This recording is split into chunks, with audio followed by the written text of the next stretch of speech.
Hey guys, how you all doing today? Ting and ting. Today we're gonna be watching different laws in Canada and America. Different laws, people. You know what I mean? Each country have its own laws, so we're gonna see the differences there. In the comment section, just tell me what are different laws in your country that we wouldn't have here. So, welcome to Mr. Giant Reacts. Ting and ting and ting. I'm Mr. Giant, and let's get into this one here. Let's YouTube and simmer. Of laws. And to a large degree, for major crimes, you'll find that laws are, again, for the most part, similar regardless of where you might visit. Murder, for example, is, by and large, not illegal in most countries. Stealing as well, in the vast majority of countries around the world, will lead you to a heap of trouble. When it comes to smaller deeds, however, there is actually an astounding variety in the legal definition of what's right and wrong. Even between Canada and the US, you'll find a number of differences. So if you're planning to move, here are 5 things that differ legally between our two loving nations. All right. Now I plan to visit, so In Canada, depending on which province you're talking about, the legal drinking age is either 18 or 19. Provinces set the legal drinking age, and most have set it at 19. The exceptions are Alberta, Manitoba, Quebec, which have set the drinking age at the younger one of 18. This is kind of interesting, as these tend to be considered some of the most conservative provinces, especially Alberta and Manitoba. In the US, there's a federal minimum legal drinking age, or the FMLD age, which was set at age 21 back in 1984. This means that for most college students, you cannot legally obtain alcohol. Of course, if you're a 40-year-old university student, you'd be okay. But you should probably get on with your life. so check this vibe out, okay? The whole drinking age stuff now on the island where I'm from, there's no drinking age, right? I remember going to the store to get a fifth of rum for my dad and thing because man was a drinker, and I was like what 10, going to buy some alcohol, not a big deal. So when I first came to America, and yeah, just down the street there was what it used to be a Super America. It's now a Speedway. It's a gas station.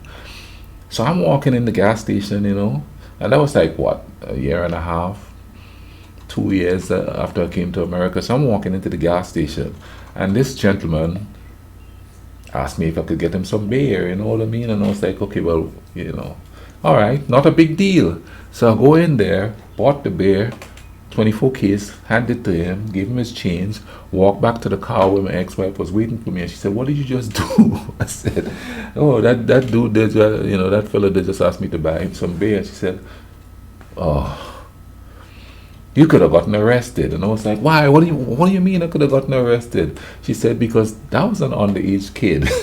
And it's against the law for him to buy it, so he got you to buy it for him. And you're lucky he was not undercover, dude, because you'd have been going to jail. And it's like, what?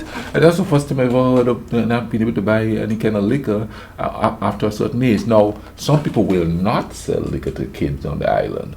But it ain't no big deal. When I was growing up, to see a kid drinking a beer by the side of the street, dancing to some soca. No, people didn't let kids come drunk. I've never been drunk in my life, so there wasn't people sitting around going, here, drink, unless they're bullies. I have never encountered people like that.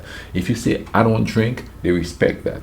Here, boy, woo! If you say don't drink, it's their mission to get you to drink. I used to go to bars here, and everybody keep buying me beer. One, because they thought I was a basketball player at the college up there, so they figure, let me get into the good graces of the ball player. But a lot of people, when they don't drink, the minute I walk into the bar, bam, there's a beer sitting there, and everybody's looking at me smiling. I used to take a sip every once in a while, but mainly I used to just leave it there. But the age limit thing, I had to get used to that, and I had to realize, you can't buy liquor or beer or anything for kids who aren't 18 and over. I had to get used to that. Let's go over this. In the US, if you're in a vehicle accident and you get out of your car and say, sorry about that, which is the polite thing to do, those words can be entered as evidence if the accident ends up in court. While it's generally understood that saying sorry does not necessarily mean an admission of guilt, if you have a skillful lawyer coupled with the right jury, that sorry about that could be legally used as an admission that you're guilty. In Canada, that can't happen. Saying sorry cannot be defined as an admission. In fact, in 2009, the province of Ontario passed the Apology Act, which essentially says saying sorry more often than not is simply an expression of sympathy. For example, if your dog dies and I say, "I'm really sorry about that," it does not mean that I killed your dog. If that Russian guy had just said sorry to John Wick, everything might have been different.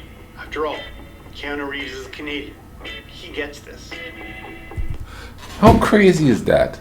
Saying sorry could be used against you in a court of law. No wonder why people never say sorry for anything here. And if you say sorry, they look shocked that you say sorry. Like I'd walk in front of somebody and say, "Oh, I'm sorry, my bag, my fault." "Oh, what? No, you're okay, honey, you're good." Like they look surprised when you say it. So you see, saying sorry could be used as an admission of guilt. No wonder why people are so crude here. They don't say sorry, they say you are. They keep blaming each other, and then next thing you know, bam, bam, bam, road rage. I'm not saying there's not road rage in Canada or the rest of the world, but just say sorry, man. Wow. That's crazy.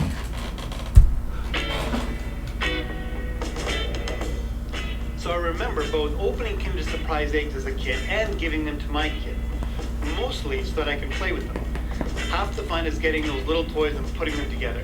As it turns out, there's a law that was passed in which the United States Federal Food, Drug, and Cosmetic Act prohibits confectionery products which contain a non-nutritive object, unless the non-nutritive object has a functional value.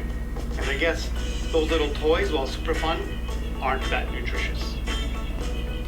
Essentially, the Act bans the sale of any candy that has embedded in it a toy or trinket.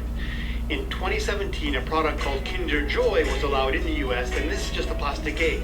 You open it up, and half the egg is chocolate, and the other half is a toy. It's just not the same. Again, in Canada, it's absolutely fine to walk down to the corner store and pick up one of those highly non-nutritive eggs, Joy. Who said the US was the land of the free? Now, here's why I think that was put into place.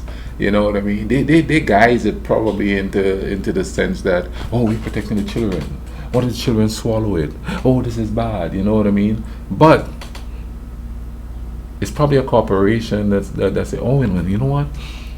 If those kids ingest that, we could get sued for millions.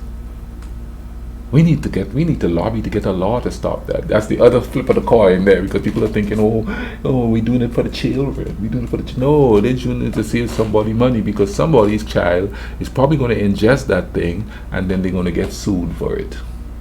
I guarantee you that had a part to play in it. It's not because they wanted the children. If they had so much thought about the children, they wouldn't be lowering the age for children to work till 11 o'clock during school nights and things. That's what a lot of states are trying to pass right now. So when you hear they say it's for the children, you better look behind why they're saying it's for the children. Look past the glass, the tinted glass that they put ahead of you. Let's keep going.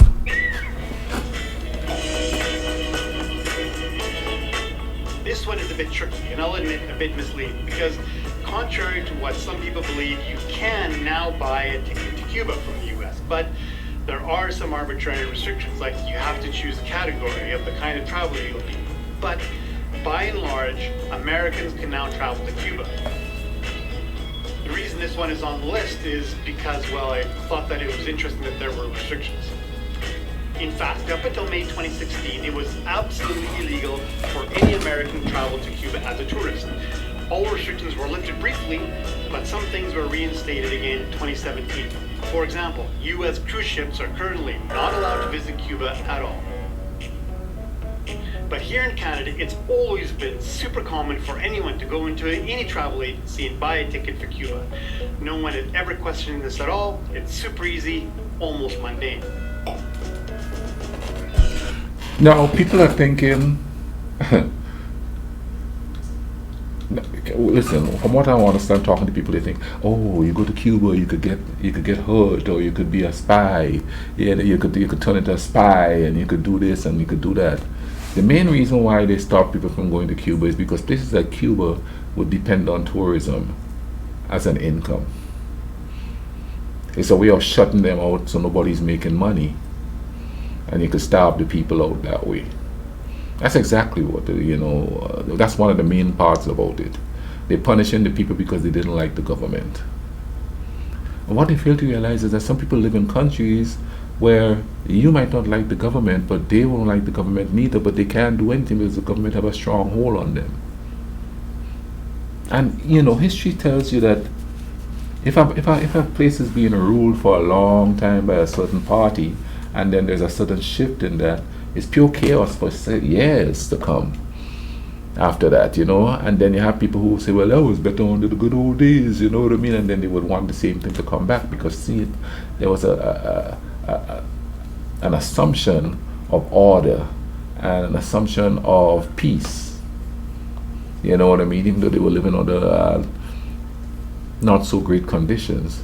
The fear and the stress wasn't there because everything was given or handed to them, not so much hand, but you know what I'm saying, everything was there for them, even though the lines were long and stuff like that, you know what I'm saying. Let's get back to this here. But the whole thing about not letting people go there is not for their safety. It was so that they could cripple the country, point blank period. Keeping a hedgehog as a pet is illegal in several U.S. states. No, not that kind of hedgehog, this kind. Yep, it's entirely legal to keep a hedgehog as a pet anywhere in Canada. However, in New York, California, Arizona, Maine, or in Pennsylvania, it is illegal to own your own hedgehog. According to the California Department of Fish and Wildlife, they can become pests when introduced into the wild where they don't naturally occur. And this is true. Just ask any Australian about their cane frog issue. I'm going to leave that one for you to Google. There you go. 5 things which differ in their legal definition of right and wrong between Canada and the U.S. Oh man, that was like it was slightly interesting. It was a short video, but it was like interesting. The laws that we have, of course, too, a lot of laws is based on the culture that you're in. You know what I mean? They deal with it different. Even murders and stealing is dealt with differently. Or the punishments are dealt with differently in different countries. I know a funny, well, it's not so much of a funny story. I don't think they do it much anymore. But like certain crimes you commit there, not only do you get on the island, and in certain other parts of the world too, but I know for on the island, you would get 6 months and 20 lashes. I remember because my dad was a cop, and I don't distinctly remember anybody who gotten lashes or anything like that. But I would hear my dad talk about it because my dad was a cop, and they had what you call a bullwhip, and it's purported to be the testicles of a cow that they stretch out and dry, and they whip you with that. And I'm telling you, well, you can't get black and blue because you're black and blue already from the sun. But apparently, how they did it was, those big wooden drums. They would cut a hole in it, and they'd lay you down on the drum, and put your member through the hole, because when they whip you, you would urinate on yourself. So that was I don't know if that's true, but that was one of the things they do. That said that was done. But even today, a couple of years ago, I saw somebody got sentenced and then they got like 10 lashes with it. I don't think they still do it on the island. I really don't think they still do it, but they still sentence you to it back then, because I saw it in one of the news things from back home. But it's odd because I've never known anybody to get those lashes. I'm trying to think, and my dad was a cop, so I should know at least one person. But no, can't think of one. I hope you guys enjoyed this video with me and Ting, you know what I mean? And I'll leave a link to it in the description. Comment down below. Tell me strange laws that's in your country that might not be in others, and then, we could compare and contrast in the comment section and all of that. Okay, one thing I need to tell you all is that I'm going to be more active in the community section. If you guys want to get on and say, hey, how you doing today? How is everybody doing? Feel free to do that. Let's communicate. Let's have a community in the Bible thing, all right? I'm going to leave a link to this description below. I'm also going to leave cards here so you could go watch other videos about Canada, and some about America also. the comparisons and thing. You understand what I'm saying? In the meantime, y'all take care of each other, alright? Cool runnings.